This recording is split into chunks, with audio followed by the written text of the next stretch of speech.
If a piece or a pawn lands on d3, the video goes 3D. Then, if a piece or a pawn lands on d2, the video goes 2D. Then, if a piece or a pawn lands on d5, the game changes to 5D chess with multiverse time travel. That last one sounds a bit too dank. But still, it's not like I'll let that happen. Let's find an opponent.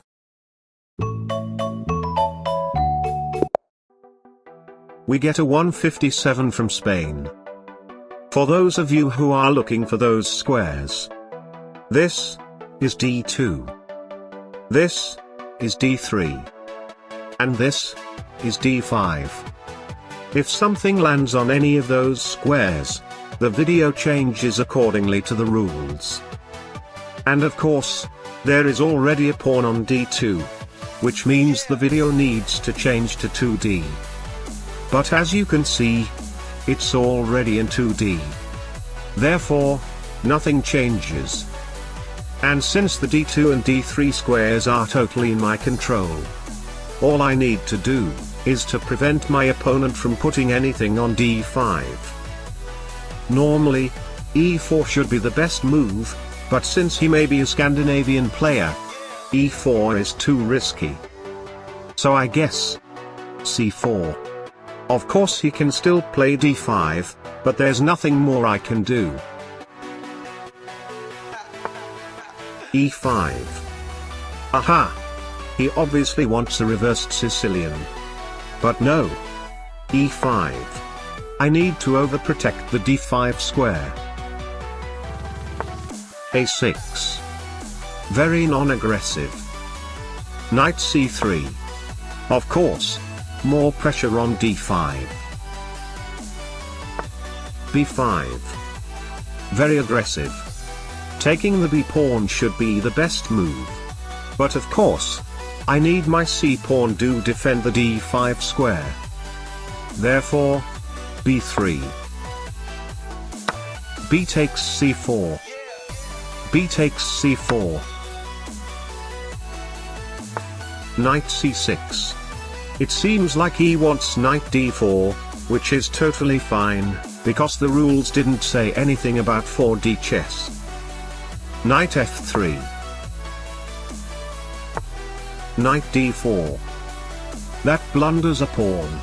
But I think it's better to leave his pawn under attack, so that he'll play d6 to defend it, and after he's played d6, it's more unlikely that he's going to push that pawn again. Therefore, bishop e2. I want him to take my bishop instead of my knight, so that my knight can keep the pressure on his e-pawn. Knight takes e2. Exactly as I planned. Queen takes. Now he should play d6 to defend his pawn, right? Bishop b7. That blunders the e-pawn again, but of course, let's give him one more chance. Castle. Knight f6. He still doesn't see it. Bishop b2. I'm putting even more pressure on his e-pawn. c6. Aha. So he obviously wants to go d5, which makes me change the game. Therefore, I'll take his pawn. Now since my knight is very close, he'll definitely play d6 to attack it, right? Rook g8. That looks like a mouse slip. d4. I'm trying to get him focus on my knight. Okay, let's change game. Yes. I've just had to buy this game for $5. If this video doesn't make me more than $5, I think I'm going to cry.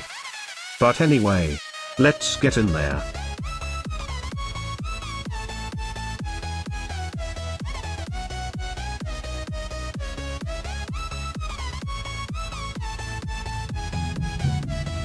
Guide.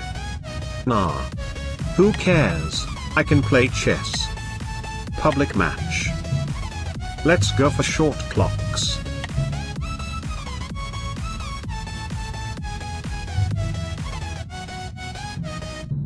Okay, I've been waiting for a while now. And came to a conclusion, that very few people are playing this game now. Therefore, let's just end the video instead.